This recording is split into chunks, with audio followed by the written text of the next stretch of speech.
नमस्कार दोस्तों, मेरा नाम ऐश्वर्य कुमार त्रिपाठी है। मैं एक बीपीएससी टीचर हूं और दोस्तों आज हम बात करेंगे उत्तर प्रदेश एजीटीए एग्ज़ाम जो हुआ था, तो उसका दोस्तों क्या हुआ है कि रिवाइज्ड आंसर की आई है। तो रिवाइज्ड आंसर की आने के बाद उसकी जो फाइनल कट ऑफ होगी वो क्या होगी, क्योंकि दोस्तों होता क्या है कि बहुत दिन से यह असमंजस की स्थिति बनी हुई है।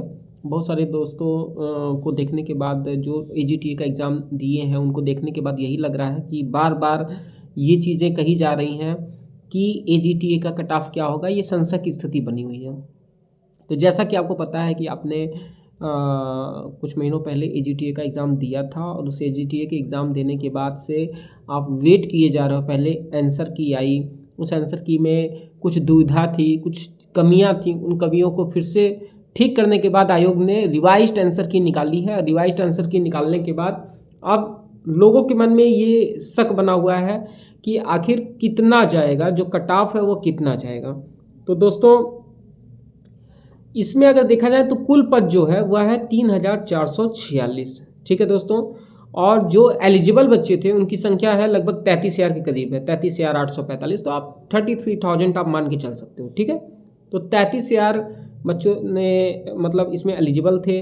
और इसमें जो परीक्षा छोड़ा गया था, जिन बच्चों ने परीक्षा छोड़ा था वो बच्चे थे 9.3%। तो लगभग आप दोस्तों ये जान लीजिए कि 9.3% बच्चों ने परीक्षा छोड़ दिया। तो कुल मिला जुला के एक तरीके से देखा जाए तो लगभग 10% के करीब बच्चों ने अगर परीक्षा छोड़ा तो लगभग आपके 30,000 के करीब लोगों ने आपकी परीक्षा दी थी।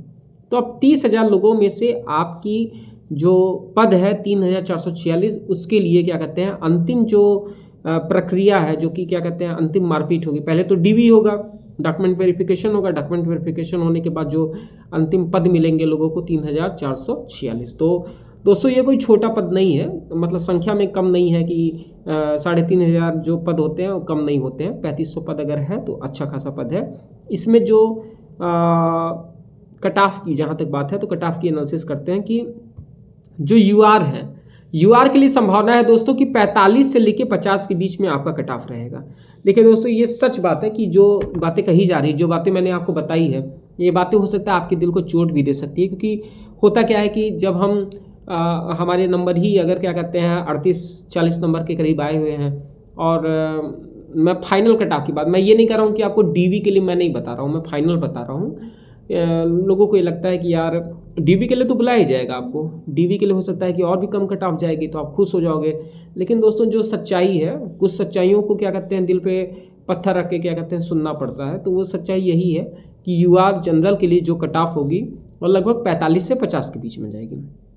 अब जहाँ तक बात रही कि ओबीसी की कट ऑफ कितनी रहेगी, तो ओबीसी की कट ऑफ लगभग ये मान के चलिए कि 42 से लेकर 45 के बीच में आपकी ओबीसी की कट ऑफ रहेगी।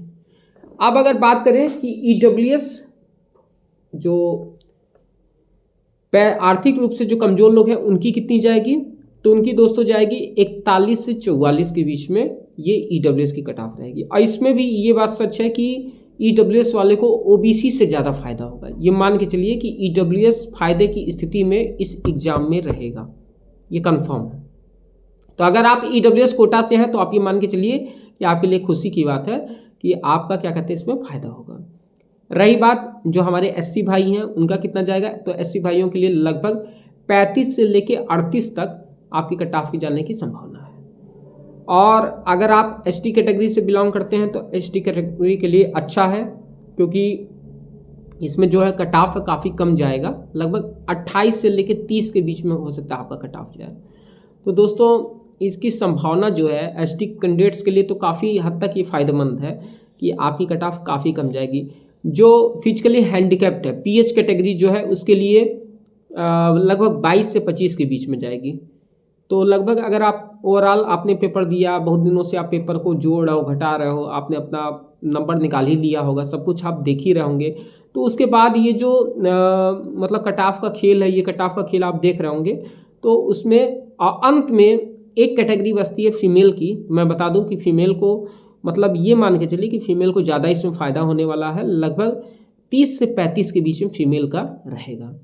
तो ये समझ के चलिए कि एससी कैंडिडेट्स के बराबर लगभग फ़ायदा होगा फीमेल को। तो महिलाओं को तो जो भी रिजर्वेशन मिलता है उस रिजर्वेशन से उनको फ़ायदा होगा। और बाकी EWS वालों के लिए भी फ़ायदेमंद है और ST कैंडिडेट्स के लिए भी फ़ायदेमंद है। बाकी OBC और जनरल के बीच में तो कंपटीशन बना ही रहता है, क्योंकि यदि आप OBC में भी हैं तो उसमें भी कोई बहुत खुशी की बात आपके लिए नहीं रहती है, क्योंकि कहीं ना कहीं जो कट ऑफ रहता है वो कट ऑफ क्या कहते हैं काफ़ी हाई रहता है। तो ओवरऑल जिन लोगों के नंबर इसमें आ रहे हैं वो अपने आप को सेफ साइड समझें, ये समझें कि आप क्या कहते हैं आप सिलेक्शन के चांस आपके लगभग 95% के करीब है, अगर आप इस कैटेगरी में क्या कहते हैं अगर आप आ रहे हैं। और जो भी है दोस्तों, कम से कम ये होगा कि 3446 घरों में क्या कहते हैं खुशी के दिए जलेंगे।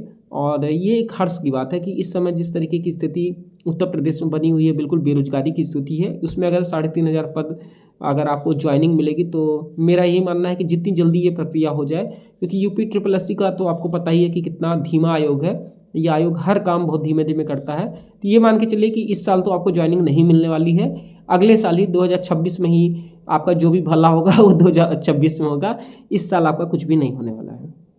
तो इसी उम्मीद के साथ हम आगे भी अब वीडियो बनाएंगे, क्योंकि कुछ दोस्तों ने हमसे कहा कि आप वीडियो नहीं बना रहे हैं तो सर आप वीडियो बनाइए, तो हमने कहा कि ठीक है, अब हम AGTA पे क्या कहते हैं बिल्कुल कंसंट्रेट होकर क्या कहते हैं वीडियो बनाते रहेंगे। और जो भी क्वेरी रहेगी आप यूट्यूब के कमेंट सेक्शन में जाके आप डालिएगा, उसके बाद क्या कहते हैं जैसा रहेगा हम उस पर क्या कहते हैं वीडियो बनाएंगे। इसी के साथ मैं अपनी वाणी को विराम देता हूँ। जय हिंद, जय भारत, जय मातृभूमि।